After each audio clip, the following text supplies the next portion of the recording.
दिल्ली के एक मध्यम वर्गीय परिवार में रोहित नाम का एक बालक रहता था।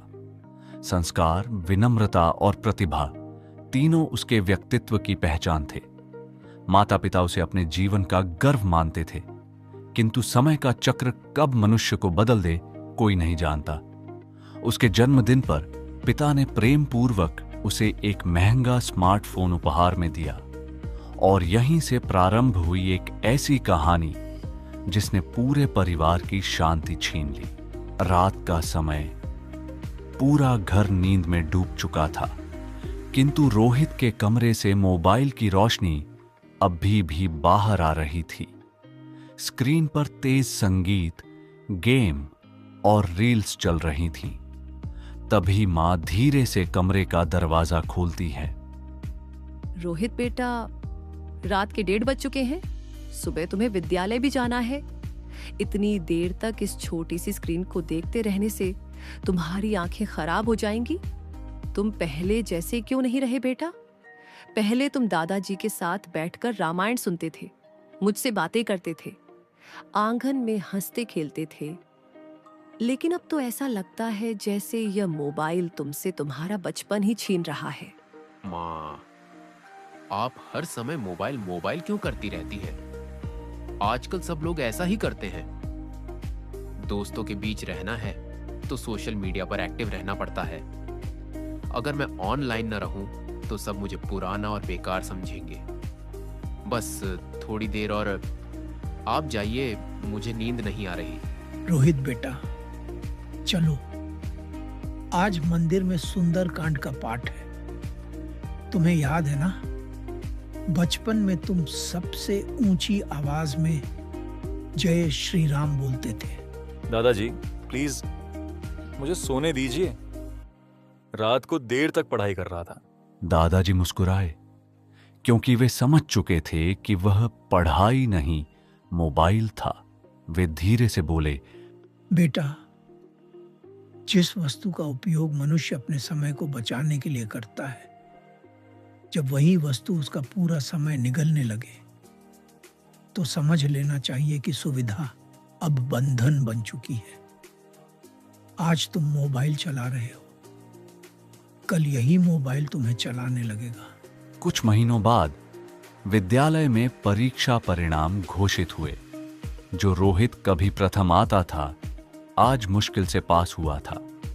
घर लौटते ही पिता ने रिपोर्ट कार्ड हाथ में लिया। रोहित, ये वही अंक हैं जिनके लिए तुमने रात रात भर जागकर पढ़ाई की थी। बेटा, हम गरीब नहीं हैं कि तुम्हें सुविधाएं न दे सकें, लेकिन इतने भी अमीर नहीं कि तुम्हारा भविष्य बर्बाद होते दिखे। तुम्हें पता है मैंने यह मोबाइल खरीदने के लिए कितनी मेहनत की थी। सोचा था इससे तुम्हारी पढ़ाई आसान होगी, पर मुझे क्या पता था कि यही तुम्हारी सबसे बड़ी कमजोरी बन जाएगा। बस पापा, हर बात का दोष मोबाइल पर मत डालिए। मेरे नंबर कम आए हैं तो क्या दुनिया खत्म हो गई? मैं संभाल लूंगा सब। पिता शांत हो गए, क्योंकि कभी कभी क्रोध से नहीं, समय से शिक्षा मिलती है। वार्षिक परीक्षा का दिन। रात भर मोबाइल पर गेम खेलते खेलते रोहित सुबह 4 बजे सोया था। जब आंख खुली तब परीक्षा शुरू होने में केवल 20 मिनट बचे थे। घबराकर वह स्कूल पहुंचा, लेकिन मुख्य द्वार बंद हो चुका था। रोहित, समय का मूल्य वही समझता है जो अपने लक्ष्य के प्रति ईमानदार हो। परीक्षा शुरू हो चुकी है, अब तुम अंदर नहीं जा सकते। रोहित वहीं सीढ़ियों पर बैठ गया। उसके हाथ कांप रहे थे। पहली बार उसे अपने भविष्य का डर महसूस हुआ।